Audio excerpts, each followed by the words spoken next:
Welcome back to the Bounce Off podcast. Thanks for joining today. V, I have something that I want to just share with you. The other day, Dan will like sometimes watch TV sports in the garage because he has like a TV in there. And I was like, "Oh, what you watching?" And it was like the baseball game, the hockey game, and the Liberty final. Oh, that's what's up. Yeah, I would call him like a pretty typical sports fan who probably wouldn't ordinarily follow the Liberty, but it spoke to me about his actual devotion to sports. So, like, when something is going on that's worth participating in, he will. But also the fact that this has so clearly come into the mainstream of people's like sports interest. It was really kind of amazing to see. That is really fucking dope to see. It then makes me wonder, Pete, how much of a role do you think you, or the presence of you, had played in that for him? If you had to guess. I mean, I certainly didn't influence him to watch it because I'm still trying to find my way into basketball a little bit. But I think our relationship over the 13 years we've been together has definitely rubbed off on both of us. And so I know I've seen him just change his perspective and his breadth of thinking over time, which is amazing to see.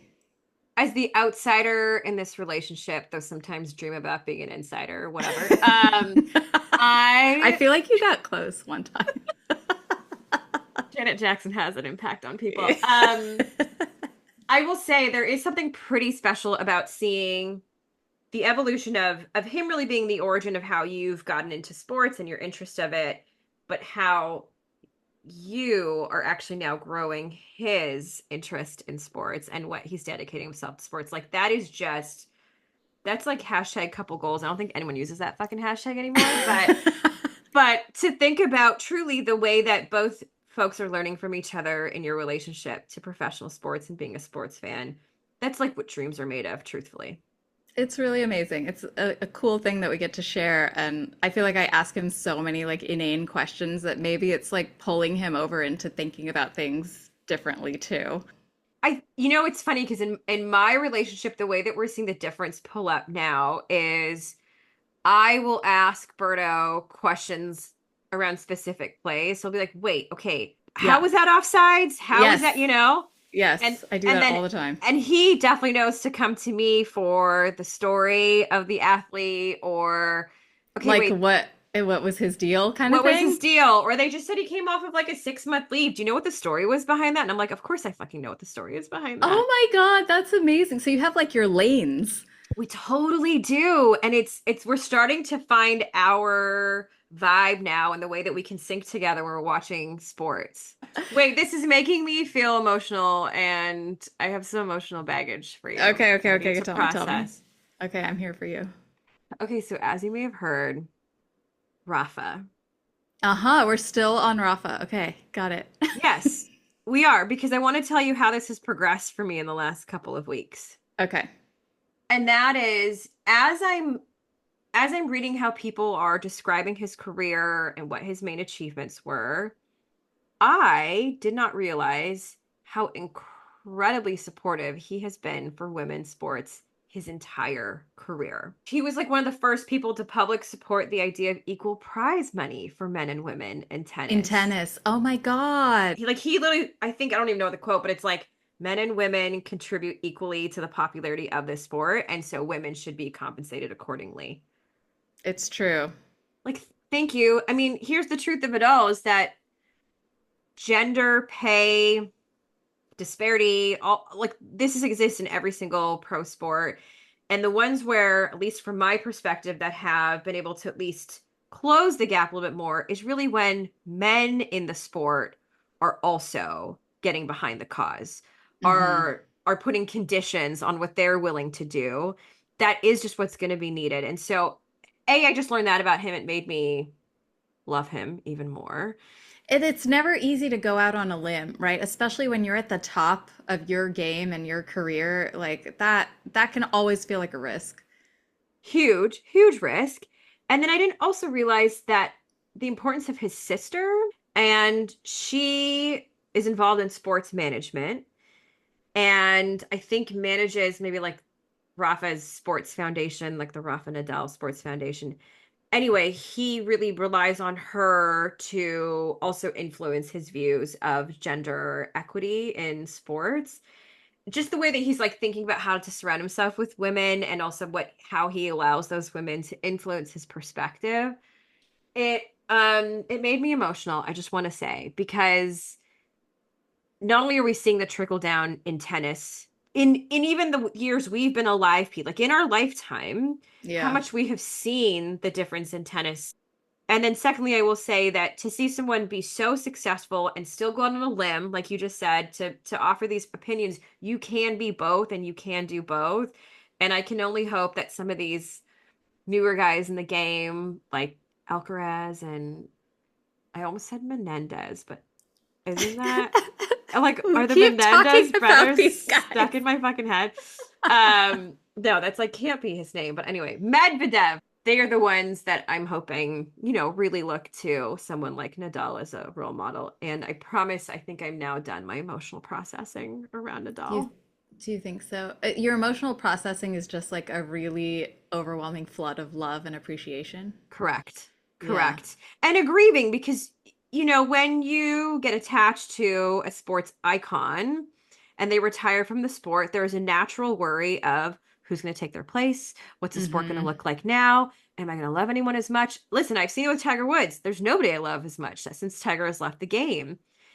So you start to worry the Williams sisters, like, oh fuck, Serena's left. Like there's just that natural worry. And so as much as I'm flooded with like love and admiration, there's also this low level anxiety about how am I gonna like the sport now?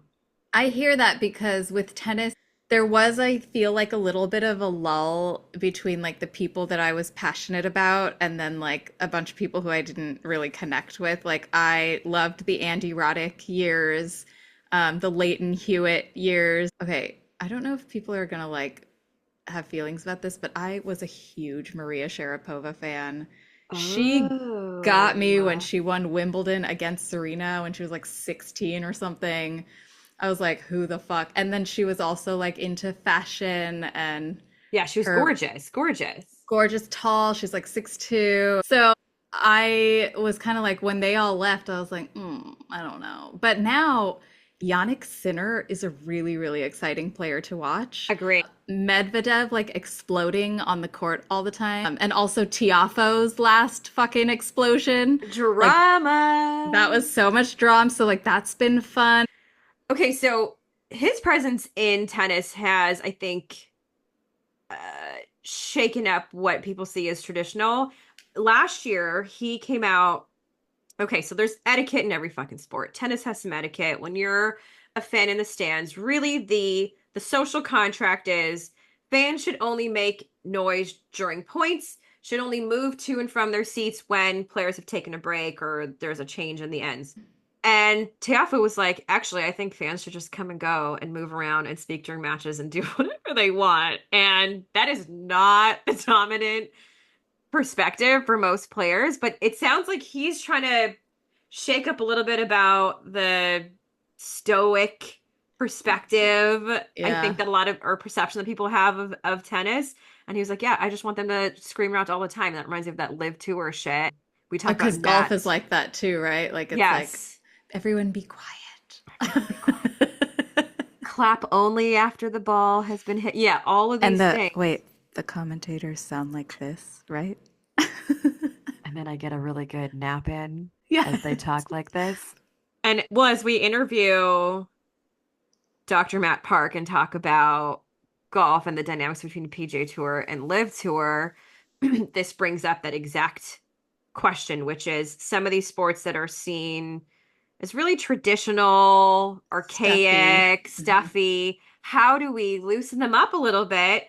Because I think the hypothesis is that's going to get younger fans and different kinds of fans into the sport. And we got to make sure that, yeah, like we keep spearheading young American talent because I think the patriotism still plays a part even in like the solo sports. I Yes. will say though, tennis is interesting because yeah, there is this like weird etiquette.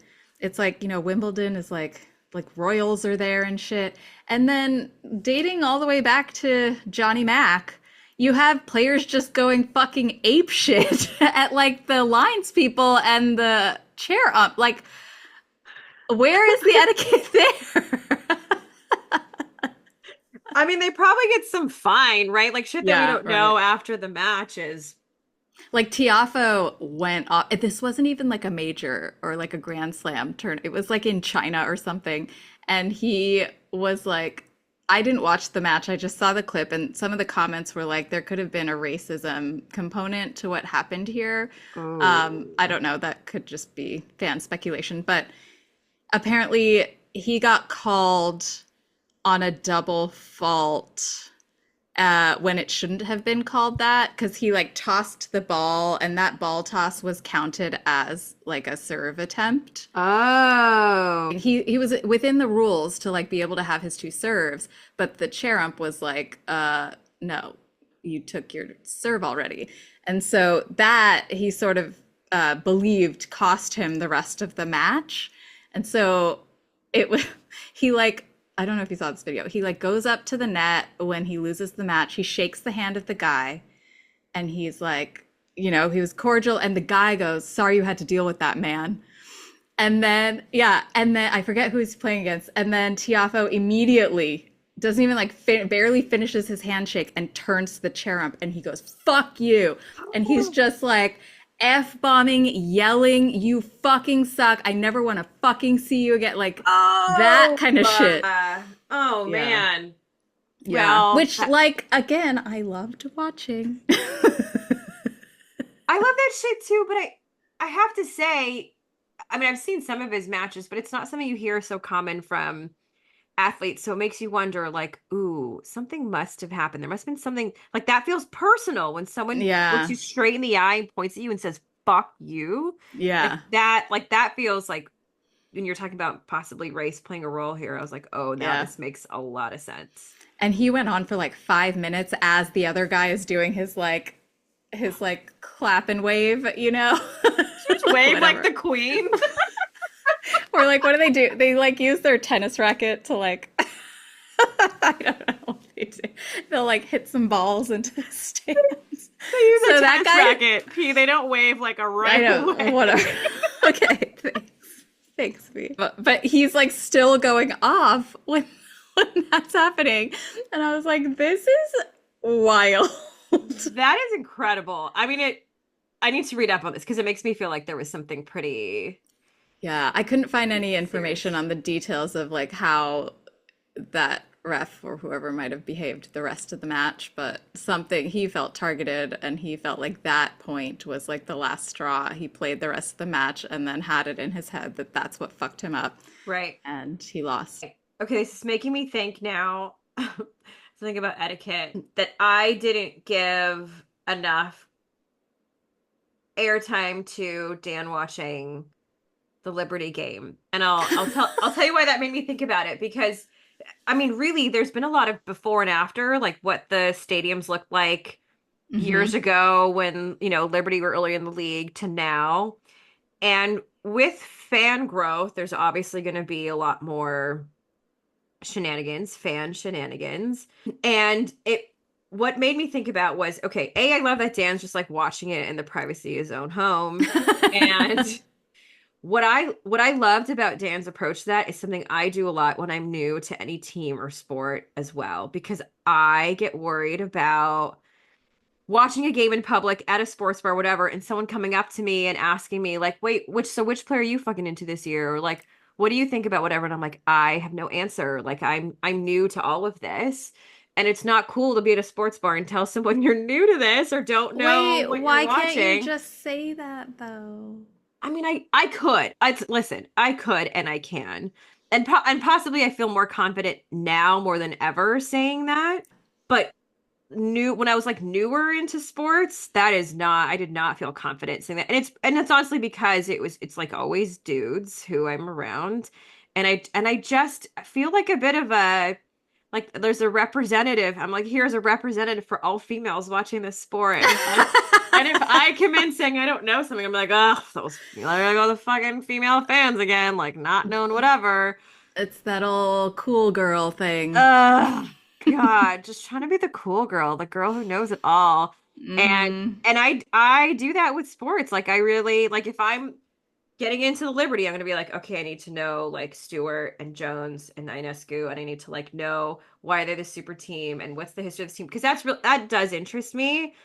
And those are the talking points I want to talk about if I'm out in the world discussing this team with somebody else. So I privately get into the team or sport first for a little bit before I even tell the world or publicly even talk about it. I mean, I think that you should relinquish yourself from the responsibility of having to be that representative and just like enjoy doing what you want to do around sports. I will say what built my confidence. First of all, I know that I annoy Dan when I constantly pepper him with questions during the game he's trying to watch. But it's like, Yes. look, you either want me to do this with you or you don't. And then it's going to be like, now we're separate and you're going to feel like whatever guilt you feel about that. So if I'm going to be here, this is what I'm going to do. But it was when he started, like, sometimes I would pull out like a name and I'd be like, oh, yeah, that guy who he used to be on that team. He'd be like, wait, what? And his reactions Let's go to to, the bedroom. Yeah. yeah, yeah, his reactions to my knowledge bombs were what started to give me enough confidence to feel like I could have conversations with you, that we could have conversations that are interesting to sports fans, even though we are not like the authorities on every facet of everything, you know? Correct. Correct. That is a pressure that feels less and less as I see other women also at the sports bar with me, I will say. Yeah. The other sort of representative piece that this actually connects to related to Liberty is I think they're the first Asian American owned team Okay, I to was going to talk win. about that because I just saw that post about like the owner and her husband and like Yes. what they put in to the facilities and to the team. I mean, can you imagine this like Asian business couple being like, I believe in this thing so much that I'm going to pour millions of dollars into Millions. it? Correct. It's amazing. And Correct. she's like on the court, like court side with them. I saw that too, and I was like, I am obsessed with this already. Yeah, I get it. They're probably like billionaires or something because they own, what is it, like Alibaba? Oh, I yeah, think yeah. that's their, Oh, yeah. that's their thing. Oh, That's wow, their thing. shits. Yeah, they have a ton of money, but you could do a lot with that ton of money. And most people are not going into investing as much as they did into a women's professional team. But doesn't it make you think then, okay, if they're the first to do this, this is my worry. Every time someone's the first to do something from a marginalized group is, oh, fuck, what are they saying in the comment section about this shit? Like, oh, great. Like, Mhm. what racist comments are we seeing now? And I haven't read the comment section of any of those posts that are talking about them being the first Asian American owners, but like fuck, why does my brain have to go to that right away? Yeah, That's yeah. Why you even need to read him? I well, I do like seeing what some fans say about particular headlines. I do think sometimes the comment section is interesting Yeah. if it's a pattern, if I'm seeing like fans say something similar, but that was one that I got really worried about and I just was like, I'm not ready for the comment section today. Maybe it's not really reassuring, but the reassuring thing is like we probably already know what the comments section is gonna say, so it's like anything we see is gonna be like, all right, yeah, there it is, There you go. you know. Yep, Hmm. that's it. Okay, so we're going Dodgers Yankees. This could not be more of a representation of what I think like old boys club baseball Yeah. is. Everyone hates this unless you're me or Dan. Wait, you're fucking loving it? Yeah, because it's LA versus the Yankees. My first like becoming a baseball fan was going to Yankee games with him. And that was like a very important part of our relationship. But like I'm an LA girl and growing up, all I heard about was Lakers, Dodgers, Lakers, Dodgers. And we've seen some Dodger games since we've been here. And fucking Shohei Ohtani feels like such a huge win for our city. So this is Yeah. yeah, this is great for me. But yeah, a lot of people are like, it was like when the Patriots and the Eagles were in the Super Bowl, Oh my and God. everyone was like, a meteor, please. I will be more engaged in the World Series if I have a side to take. That's just how it's going to be for Dodgers Yankees. I like know the main headlines of each teams, but now as I think about, okay, but which team is like not as old boys clubby as the other? Okay, so they both do their like philanthropic and community outreach. They both have their foundations, but like is there one that's just more gross than the other? I mean, I think everyone loves to hate the Yankees franchise because it is quintessential old boys. I like kind of fell off with them because I couldn't connect to several of their players for several years. And now Okay. there are a few who I like, but I don't know. I have a lot of passion for the attitude of this Dodgers team because it like we've got Shohei Ohtani and Yamamoto, who are like really exciting to have. We've got our Asian players, which you know I love to see. And Yes. then I don't know if you saw this, I think I posted it on our stories, but Kike Hernandez, he was being interviewed because he and Teoscar Hernandez were the ones who had hit the homers, and they were calling them the Hernandez brothers, which is really funny. Kike was being interviewed, and the commentator was like, what do you think makes this Dodger team different? And Kike goes, he like smiles, and it was like really sexy. And then he was like, is this live? And the guy goes, yeah. And he's like, because we don't give a fuck. Oh, okay. I love this so It much. was so good. I love his swag. Their walk-on songs are so fun because there's like a lot of just like, it's in East LA. There's a Yeah, lot yeah, of yeah. Latin That's the flavor. vibe. It's really fun. Like the like Dodger culture. Dodger fan Okay. culture has had some issues, I think, because I think our stadium is like the most has had the most deaths or Oh, something. fuck. Just like people falling and shit, right? Like No, there's. like people getting into fights. Oh my God. Okay. That is Yeah. an issue. Yeah. Although I So used to go that's to not Raiders good. games in Oakland, Yeah. so I know. I was like, it's wait, we're different. worse than the Raiders? But Yeah. yeah, I think it is. I just love when somebody says, "Oh, this is live," and they drop "fuck" because A, it's one of my favorite words in the world. B, I do think for listeners to know when we're prepping guests before the podcast, I actually give explicit permission for them to use the word fuck. It's almost like I Yeah. want people to use it because it Yeah. brings me so much joy. Hey, P, you 100% just pulled me over to the Dodger side. And as I was Yes. listening to you say that though, I also was like, duh, Dodgers breaking the barrier, Jackie Robinson, Mm-hmm. 1947. And Mm-hmm. I do remember the Dodgers explicitly supporting Black Lives Matter, explicitly talking about combating systemic racism. So, and I actually had forgotten about that until I heard you speak that. So now this is all making me go completely Dodgers on this series. I'm not fully clear on the origin of the term Yankee, but I'm pretty sure there's It's giving it like we killed all the natives. colonization. Yeah. It's giving like settler colonization vibes, which Yeah. are like not my favorite vibes. And I do remember maybe it was actually like the Jackie Robinson movie that had come out a few Yes. years Oh my God. ago. And it was Chadwick. Now you're just like bring up all these positive Dodgers memories for some reason. Which is like I remember the Dodgers like the organization really getting behind the film, talking about what they had done since Jackie Robinson to continue to honor his legacy, to continue to really try to break through those barriers that still exist in the sport. And I am now like feeling like I'm really pro Dodgers more than I was 5 minutes ago, and I don't know what just happened to me, but I'm gonna go buy a Yay. Dodgers jersey tonight. There's also this other thing that, like, whenever we go traveling around the world, the Yankee hat is everywhere. Everyone kind of wears this NY logo. And Yes. Dan always used to be like, well, there's Yankee fans everywhere, and it's also like a cultural symbol. So whenever I see like a fashion influencer with an LA hat, I'm like, we're coming, bitch. I'm just realizing this is actually quite personal to you, and I didn't really Yeah. realize it Well, until because just it's now. like, I ride or die for my town. I know you do. I mean, I guess the thing that I ride or die for related is hip hop. Yeah. And Jay-Z, of course, was like the most influential person popularizing the Yankees hat. It's Yeah. like it's like in his lyrics as he talks about it so much. But Oh, and like, they play that fucking song at every game, the Empire State of Mind song.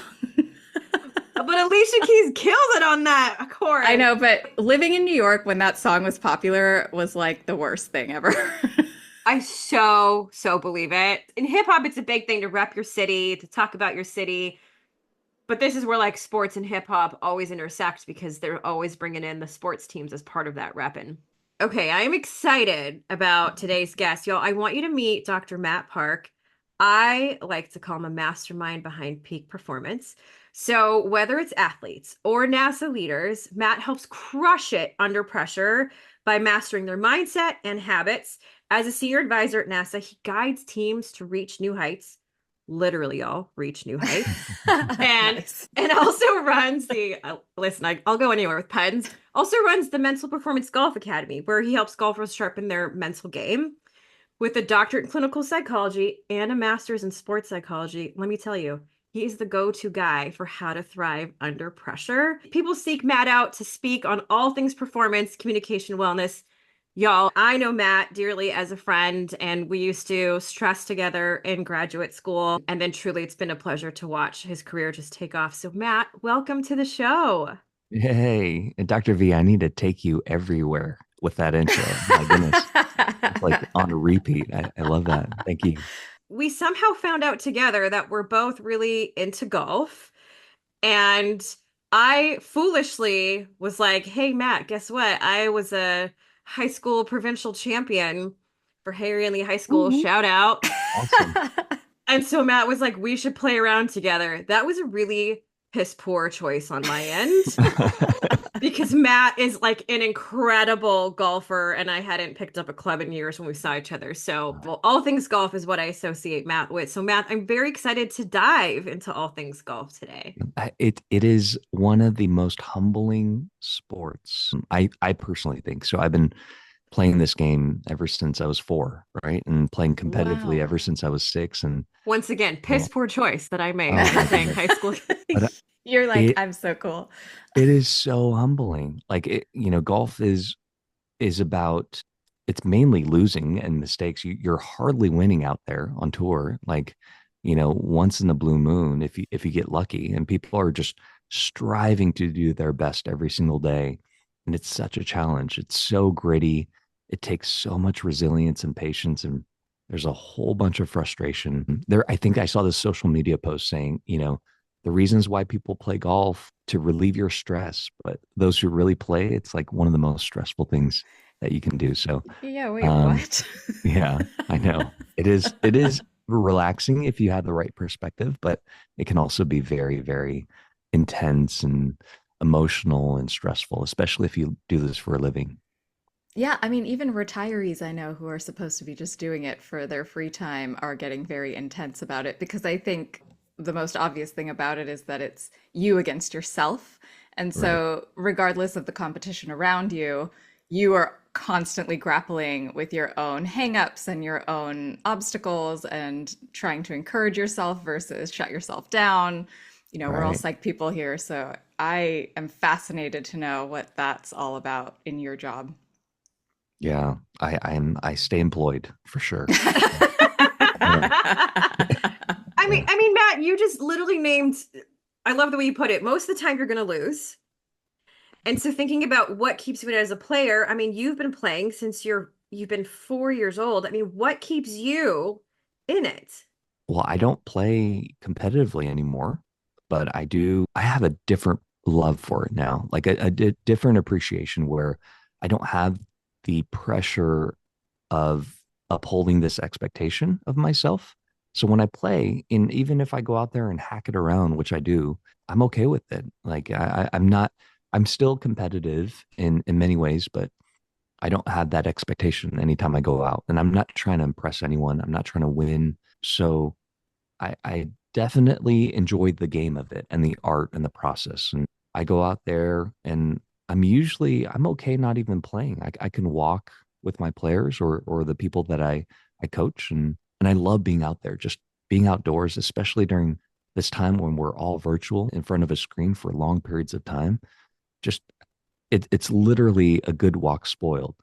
And you go out there and you really enjoy the nature now. And I think I have a deeper appreciation for just being outside. That's what keeps me in it, is the exercise, is the well-being. Hmm. I don't get upset if I hit bad shots, which is pretty often now. If I miss a putt, it's like doesn't really mean anything, but I know how much pressure I used to put on myself, and I see it in the students that I coach, and I know it's life or death, and it feels that way. It's hard for me to share my perspective on anyone who plays this game as competitively as they do, because it doesn't work that way. But for myself, what allows me to really, stay in this game and appreciate it is just a different perspective for sure. What does that perspective sound like in terms of your internal dialogue that allows you to have that level of ease now? It's the pursuit of progress. I always used to be a person where I was pursuing perfection. Like Oh, that was weird. I don't know what everything. that's like at all. Yeah, no, never. Yeah, not us, right? No. Um, like it had to be perfect. And and even if I had a great round or a great score, I'd always focus on my mistakes. Like what didn't I do well? What could I have, done better? And I was never happy. I was always chasing that next or the better. And now in my dialogue is it's just recognizing the pursuit of progress. Like, wow, that was nice. And celebrating the small wins. I've never really done that before. Oh my God, Vanita and I are all about celebrating small wins. Yeah. We talk It's about that Huge. all the time. like Yeah. literally every day to get me through it. Now, okay, so Matt, everything you just mentioned, I want to zoom out for a moment because that's what keeps you in it. I would say one of the toughest things about being a golf fan slash previous golfer, because I haven't golfed in quite a while, is Mhm. how to even get in it in the first place. I think Mhm. it's one of those sports where when I tell people that I watch it, when I tell people that I've played it, I'm met with like shock. I'm met with confusion. I don't think it's a sport that is accessible. It isn't accessible to most folks. It's a game that has its financial obstacles. Right. It's a game where I would say it's very traditionally white male dominated.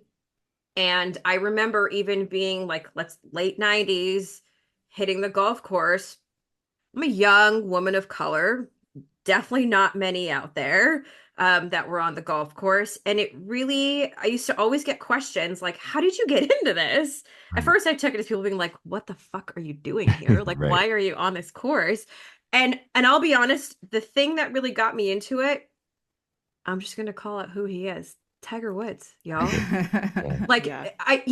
it's the story of who he is, was it's the story of crushing down the barriers in golf and really trying to make a way through it. And I found that incredibly inspirational. Now, I also was lucky. I had a course nearby. I had parents who were willing to pay our fee for to do the round and get me a set of golf clubs and all that. But that's me and that's my story. I know it's a rarity. As I think about how do I get other folks into the game who don't necessarily have that access, I'm curious, what have you seen and how do folks get into the sport?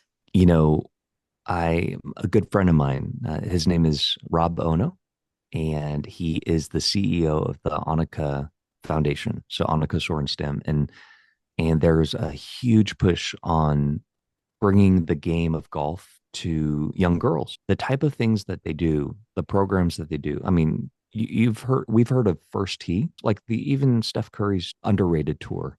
They they're really targeting the minority group and Mhm. bringing access to these places and these people and these families that don't necessarily get exposed to golf. Like you said, it's very intimidating because it's not an easy game to pick up. Like, first off, you have 14 different clubs in your bag, and every single club is a different height, a different utility. And it's like, and there's so many different rules and norms and things like proper etiquette and attire. And so there's so many different barriers, like you said, and it's really challenging. But I think in the modern society these days, like you have things like Top Golf Mhm. that has brought entertainment and this no barrier entry to golf where you don't even have to own a set of clubs. You can just go have a drink, just order a pitcher of beer, get some nachos, and play Angry Birds by hitting golf balls, on the Yes. range.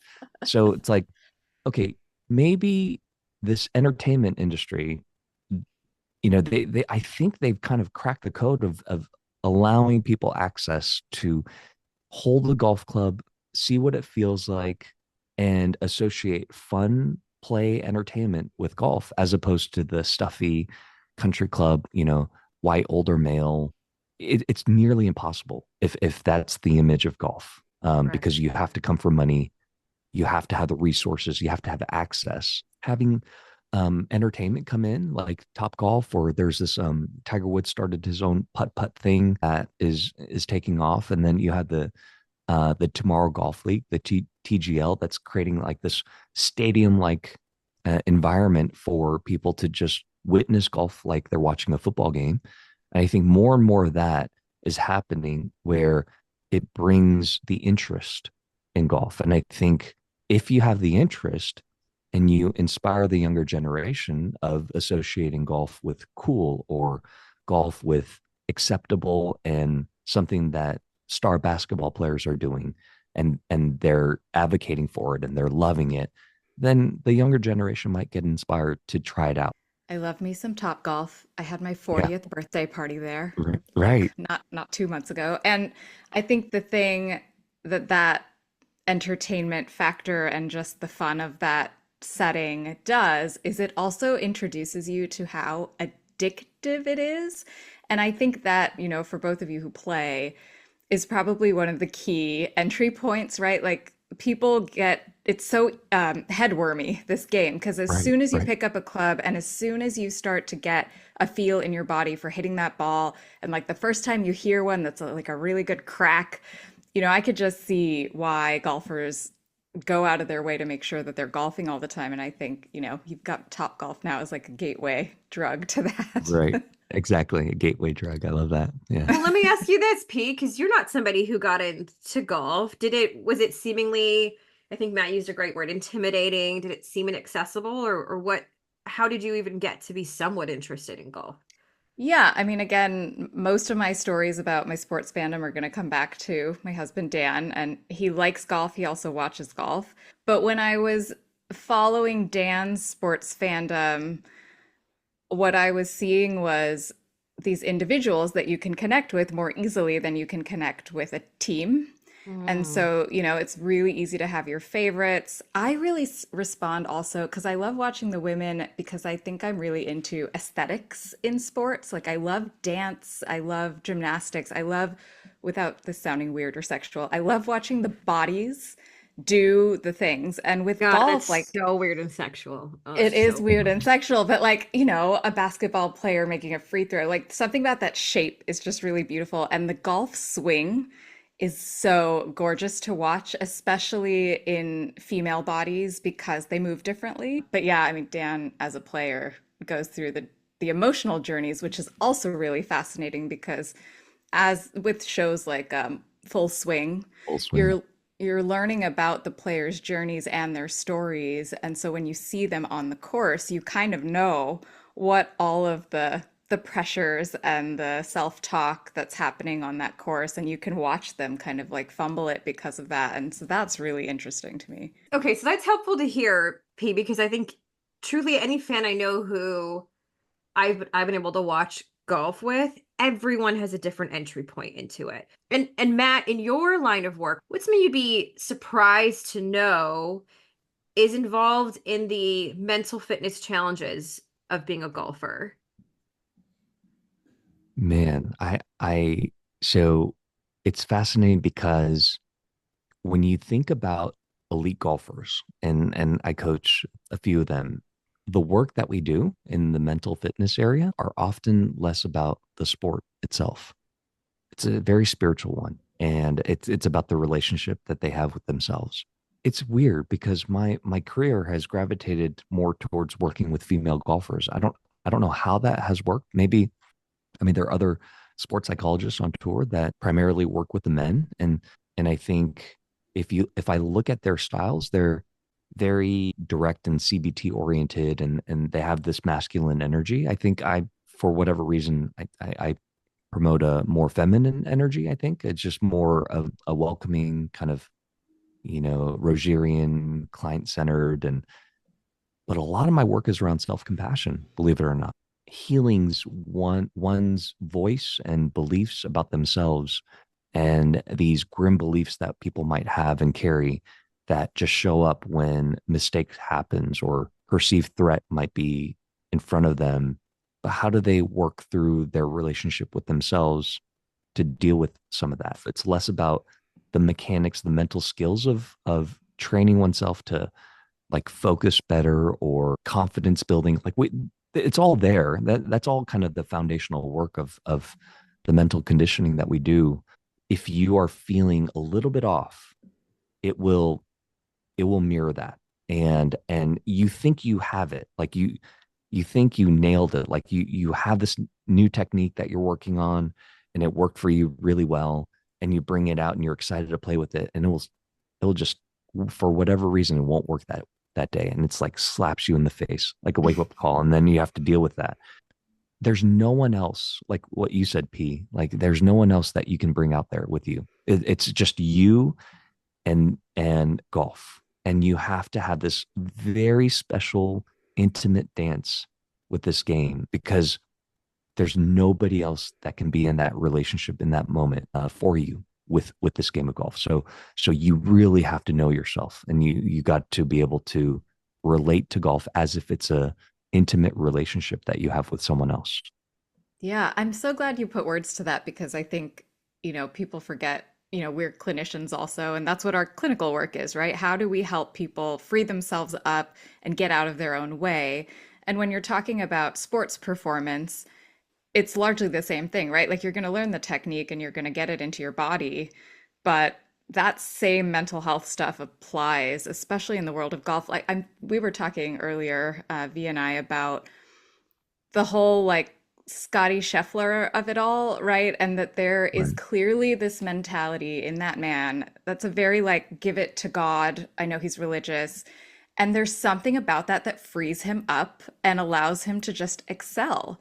Whereas Right. in the Full Swing docuseries, they featured Wyndham Clark, who has gone through a whole bunch of shit in his life, and Right. then came up after he had started working with the psychologist and like won it was the US Open, right? Yeah, the US Open. Yeah. So, I mean, that is an amazing journey to see, but it feels very precarious for someone who maybe doesn't have as instilled what Scotty Scheffler has. What is he doing right?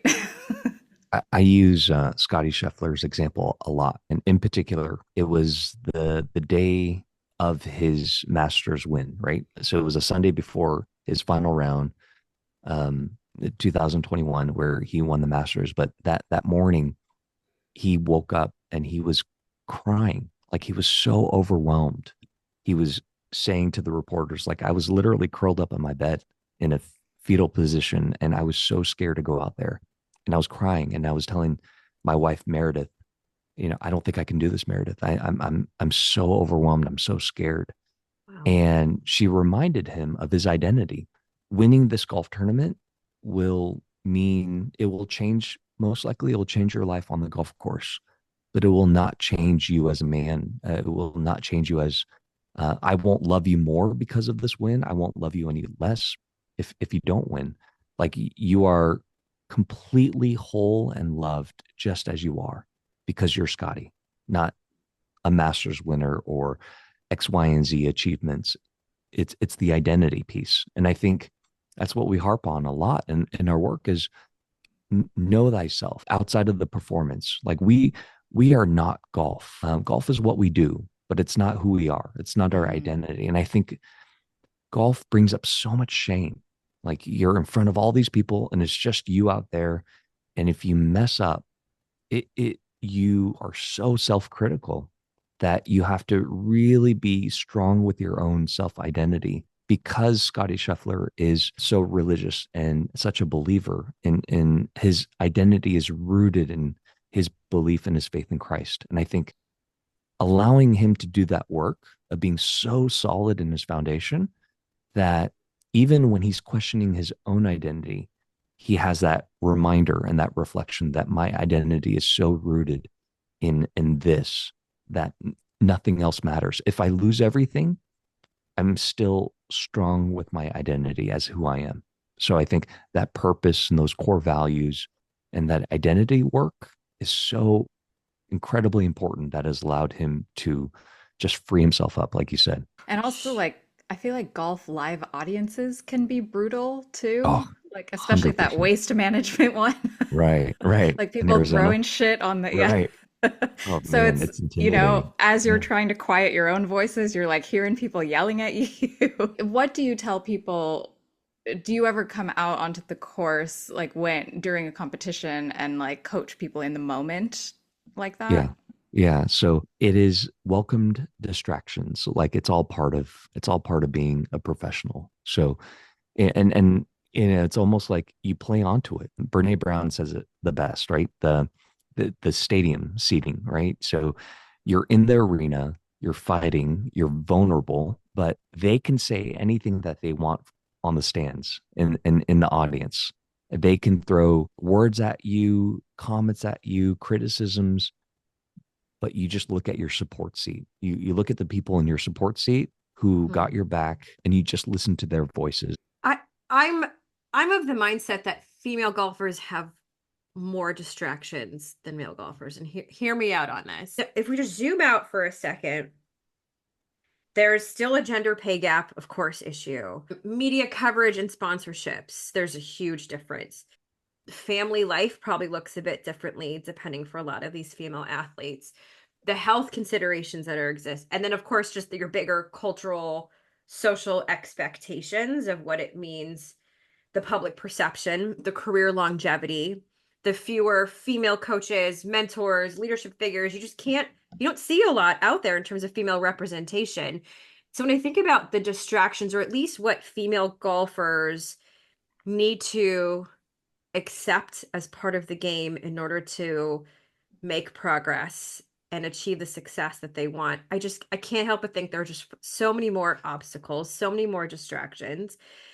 So you as a coach, and by the way, Matt, I want to just point out as a female in your life, one of the reasons why I do think you're particularly gifted at working with female clients is you do have an incredible openness, warmth, nurturing, and you yourself are willing to be vulnerable. And I think that then invites that as well. So I appreciate you being quite humble as to why that is, but I know exactly why that's happening. Then that means you as the coach are then considering all these other systemic structural issues that likely the coaches for male golfers don't have to consider. Man, that's so powerful because I'm in a conversation right now with Dr. Julie, who is the sports psychologist for the LPGA Tour, and she and I are, we're talking about this very thing about the distractions that these female professionals deal with, every single day. And I think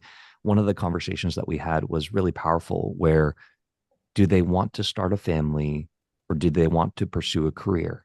And it's so sad to really come to an understanding that women have to choose one or the other in that season of life. Yeah. Can they have Mm. both? Of course they can. But if you look at a men's perspective, like they don't even bat an eye. Like I can have both. It's a privilege. We have the ability to not have to undergo through a complete transformation of our body and be out raising a family when and society really accepts that. We can go right into our careers without skipping a beat. Or for women, it's a huge pause. And I think with the female athletes that we coach, it's like, I really want a family, but I also want a really great career. And it's really hard to come back after. I think the LPGA Tour is doing a great job of trying to accommodate and provide resources. But if you look at the trends, it's not often where you see people who choose to have a family who come back and have soaring careers after. It's such a difficult thing to manage for women. Whereas men, you see them having babies all the time and they're still doing incredibly well. So I'm gonna go off on like quick, this is a 3-second rant, y'all, but Right.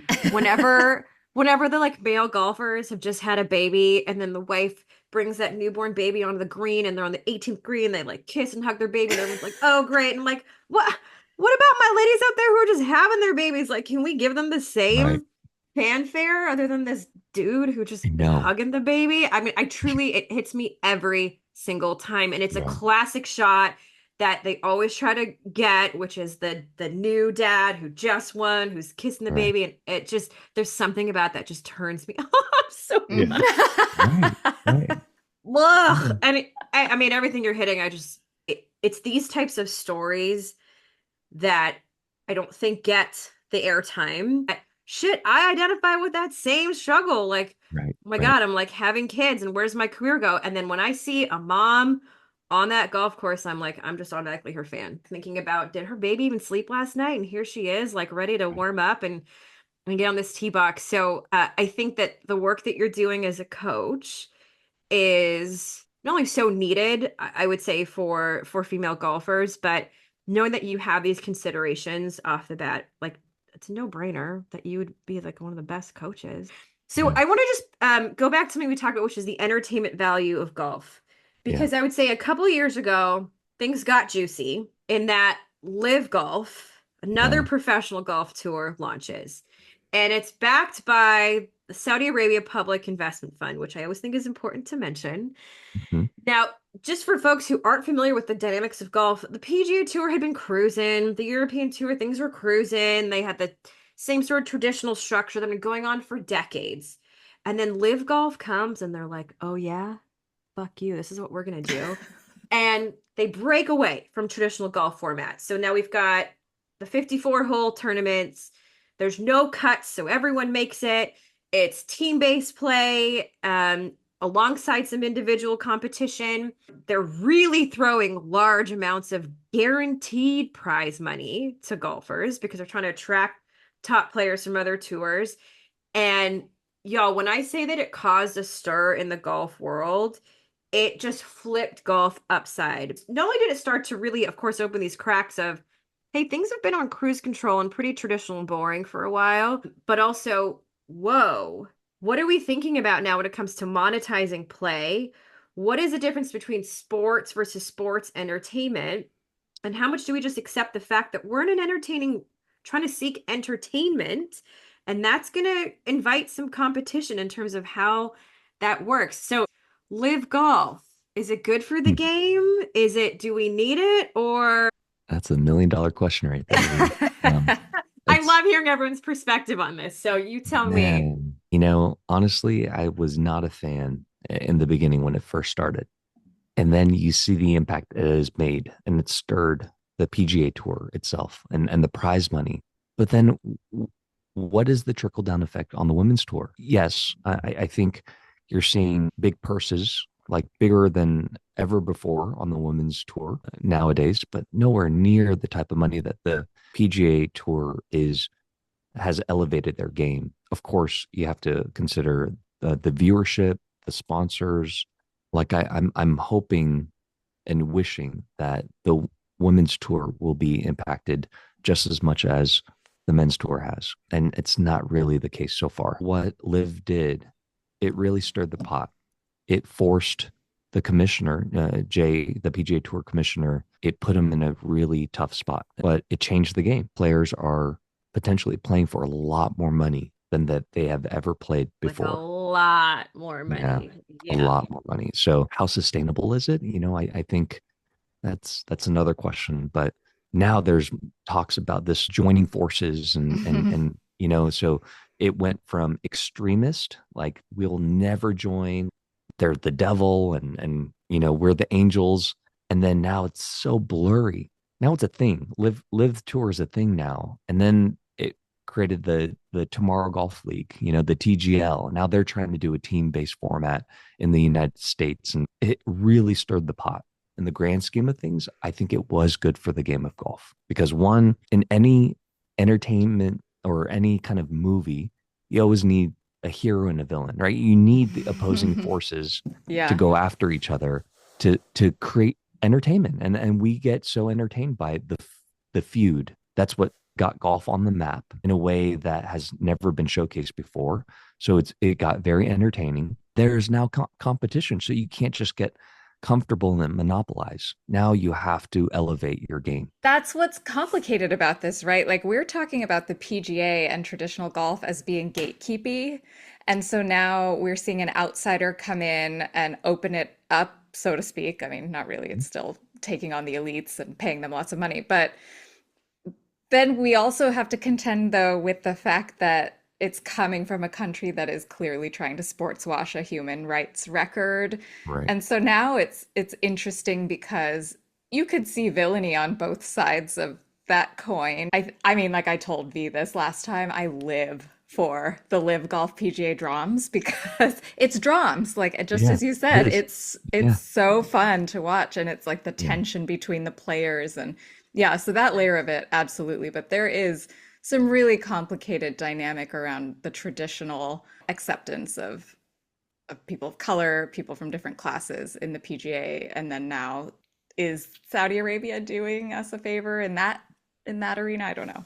When your podcast continues to blow up and this episode blows up, I want to make a plug that there needs to be a Full Swings like women's edition Women's, on yeah, Netflix, right? Yes. totally, And yeah, feature the women's story. There are so many beautiful, intricate, and entertaining stories on the women's tour yeah. that it will be pure entertainment, and I think people will eat it up. I'm gonna come clean with something, y'all. Okay. I wrote an email to Netflix When? when Full Swing came out. I wrote a letter asking why, or sharing why, here's why I think a series featuring LPGA and women's golf players would actually be a powerful next step for them. And I wrote this like whole bullet point list. Like I literally just pulled up the email, y'all. Um, Nice. I'm writing to express my enthusiasm for your groundbreaking documentary series, Full Swing, and to propose an exciting expansion, one that brings the remarkable world of women's professional golf to the forefront. That's my first sentence.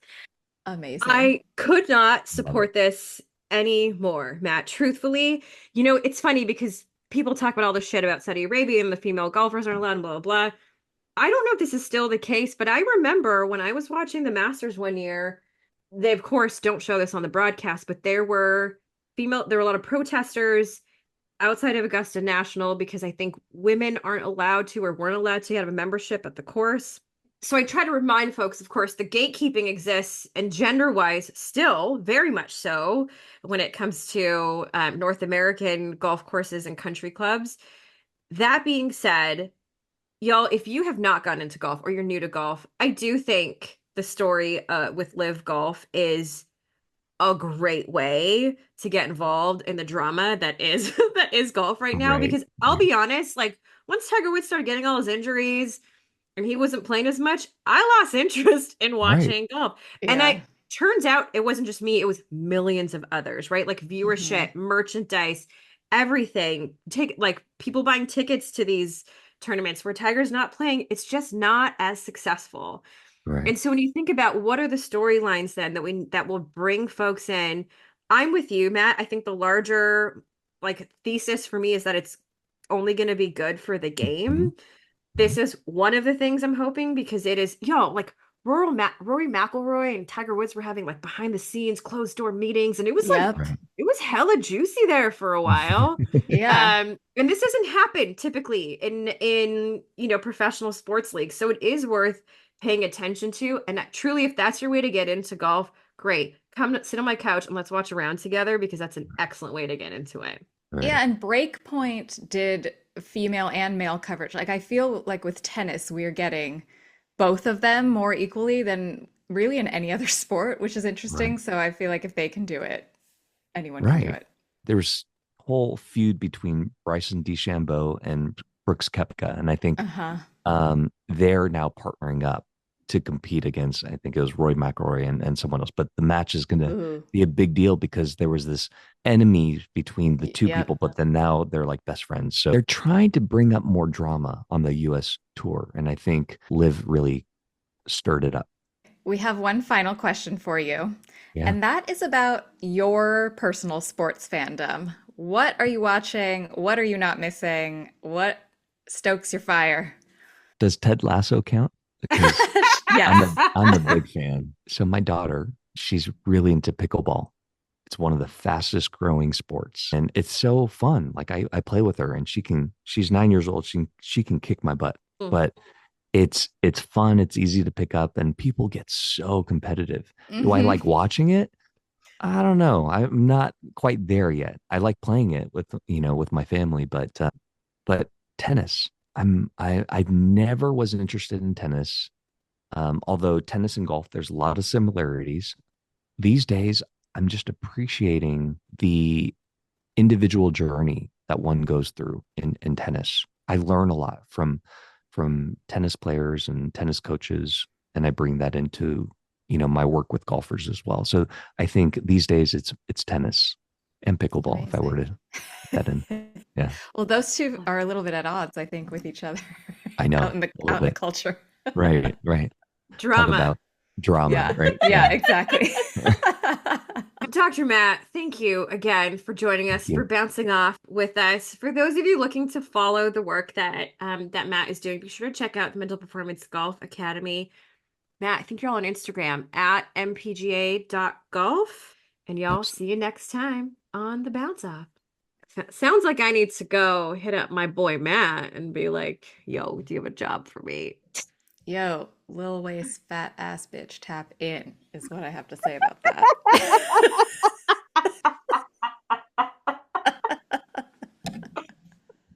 Truer words could never be. So Wait, let's do I'm it. so glad that you brought up the like pregnancy stuff because so the other thing about pregnant women doing things out in the open is like, or not just pregnant women, mothers, is the shaming that happens to mothers Oh who my aren't like God. wholly devoted to their kids, like according to whoever. And I just saw Michelle Wee West is about to go into labor with her second child, I think, right? I think so. She's the best. Anything she does is She's great. amazing. Yes. I'm obsessed with her. And Yeah. she's like, okay, second time around, I'm packing differently for the Hospital. hospital room. And it's like 2 cans of like tequila soda drinks. It's like what I don't know what the brand is. She's like plugging a brand.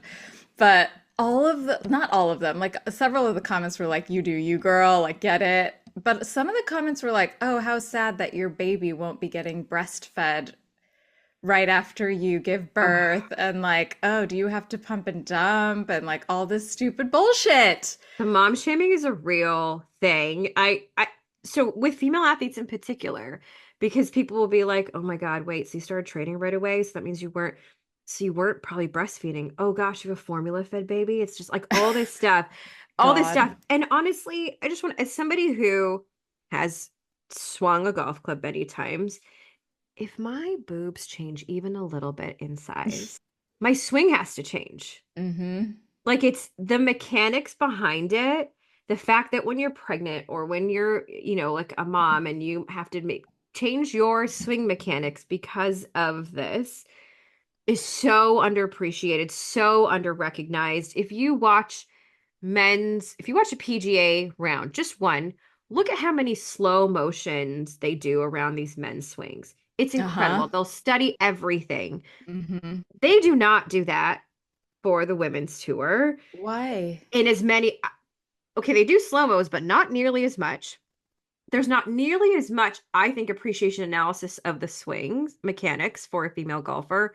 I would love to see what did her swing look like before she was a mom and now that she's a mom. Like that's a genuine piece of interest that I have. I get Yeah, it. Maybe dude. your like general fan might not, but you can make them interested in it by the way Yeah. that you By offer talking about it. commentary. Exactly. Exactly. Like the commentators are like so like asinine and like in the weeds about like these stupid little details sometimes with the men. I only say that it's stupid not because it's not interesting, but because we hear it over and over and over again. And I think that if there was a female commentator, or even a male commentator on a women's swing being like, yeah, after you have a kid, your pelvic floor is different. And here's how those muscles might affect your swing. Like that would be really cool for the average person to hear because it's human body stuff. Correct. Correct. You can geek out on it as much as you want to geek out on all these other statistics and what kind of grass they use on that green and all the other bullshit they always offer when you watch a Masters round. That, and I think that it could be helpful just for women in general, right? Like there's this whole dialogue going on about like menopause finally coming into the zeitgeist, into like medical training, more books and documentaries and government like legislation even on menopause. Halle Berry's doing a whole thing about it right now. Yeah, and like I think that knowing stuff about the female body, even if it's in the context of a sport, is always going to be enlightening because we just don't have as much of a trove of information about those mechanics as we do about typical males. 100%. But that might just be you and I get energized by learning. Yeah. I would Yes. I would love to think that that's the majority of the population, and maybe it is. Maybe it is for your typical golf fan or somebody who's new to a sport, who's already kind of maybe thirsty to learn. We're careful about how to offer commentary about women's bodies. Hmm. And part of me wonders if there's been then just this complete avoidance of it rather than learning how to navigate it in a Like respectful scientifically. and a Yeah. Hmm. scientific way. Yep. Hmm. Yeah. Which I wouldn't be surprised because it's probably dudes up in the broadcasting booth who Right. would be doing the commentary. Right. Well, and that's the thing, right? They don't want to demystify the female body. Typically, like nobody wants to know more about it. And truthfully, I don't want them to be the ones to do it. If you're gonna give Tom Brady a job for being a retired football player, like surely. Did you see any of his commentary? Because all I saw was people making fun of it on like Twitter, and I was like, that coupled with the roast this year and the whole divorce is just like karma just keeps coming, and it's amazing. It's an amazing feeling. I'll be honest, it's too much for me to see his face on my screen. Like I walked into the living room and Berto, my husband, was sitting right there on the couch, and I was just like, like just made this huge sound. Like please just go away. You retired. Like Yeah. anyway. The last thing I want to say in this debrief is there is something really dope about when you see your friends succeed. And this is just another reminder of just like, man, just cheer your friends on, dude. Like, I don't know what they're doing. There's space for all of us. I know sometimes jealousy is a thing, envy is a real thing. I get it. I really do. But like your friends, your family, people are doing incredible things. Like, send a text, cheerlead them on. They're doing some dope stuff out there. That's amazing. And it's true. I was thinking about this as he was talking about like the support seats. I talked about this a lot when I talk about scarcity mentality, but I would imagine that when you're a golfer and you're competing, that's really present because you're like, there's one spot that you're trying to get that all these guys are vying for, right? And you're kind of like, if I don't get that, then it's going to mean all these things. And what I always say about the antidote to scarcity mentality, it's not abundance mentality, because that might not also be real. It's solidarity. And what you Hmm. just said is that, right? Like supporting the people that you might be envious of is actually going to be so much more cathartic. And they could probably then lift you up in the same way and be helpful to you. And so that just came to mind when he was talking about those support seats. Like how can golfers and competitors also find support in their fellow competitors, right? Versus being so internal about this, like, high strung journey they're on. What are you currently obsessed with? Well, the thing I'm currently obsessed with is something I've been obsessed with for 30 years, perhaps, but it is it has been re-energized.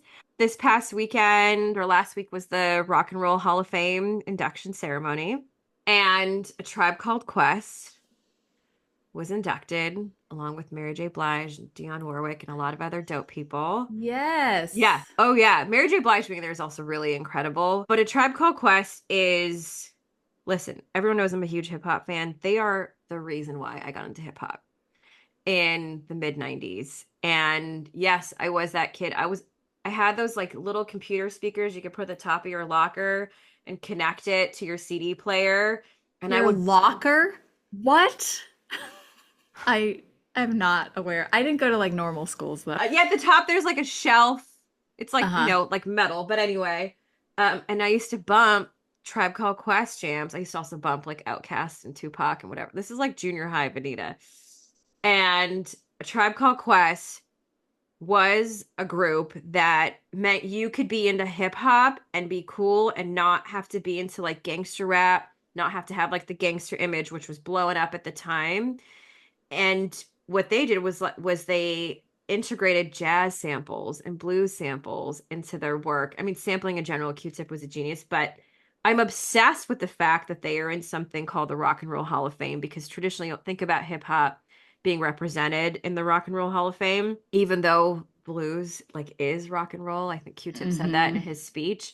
So I just want to say I'm obsessed with Tribe Called Quest, and I'm obsessed with all of their albums, but I particularly want to know their song Bonita Applebum, which used to be a nickname and still is a nickname that some people call me till this day.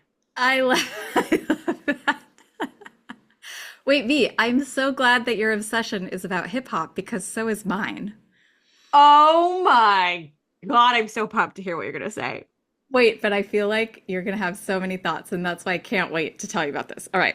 So I was watching something and an ad came up, and it was Willow Smith for like Adidas, this like global access thing. I don't really know what that means, but she looks fucking amazing. I am living for her like fashion brand stuff right now. And there was this song that was like the soundtrack of the commercial that I was like, oh, what the fuck is this song? So I Shazam it, and I see the name of the rapper, and it's Hanuman Kind. So I was like, whoa. Wait, you had me at Hanuman. Yeah. I was like, wait, V's not Hindu, but you know about this. Yeah.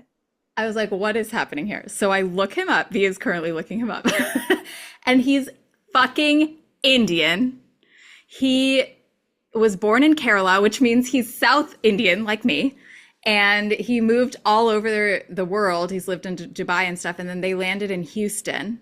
And so I would imagine that Houston is really where he must have fallen in love with hip hop, because Houston's culture is awesome. And he is with Def Jam India, which I'm like, wait, what? There's a what?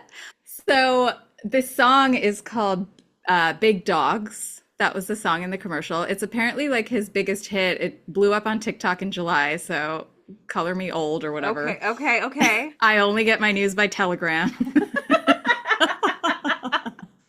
Whoa, don't even have TikTok, so I don't even know. Yeah, me neither. But it's such a good song. But then it was like, it's really difficult to sometimes reconcile this. We've talked about this a lot, hating the artist and not the art, or like, is this right? Is it wrong? What's cultural appropriation?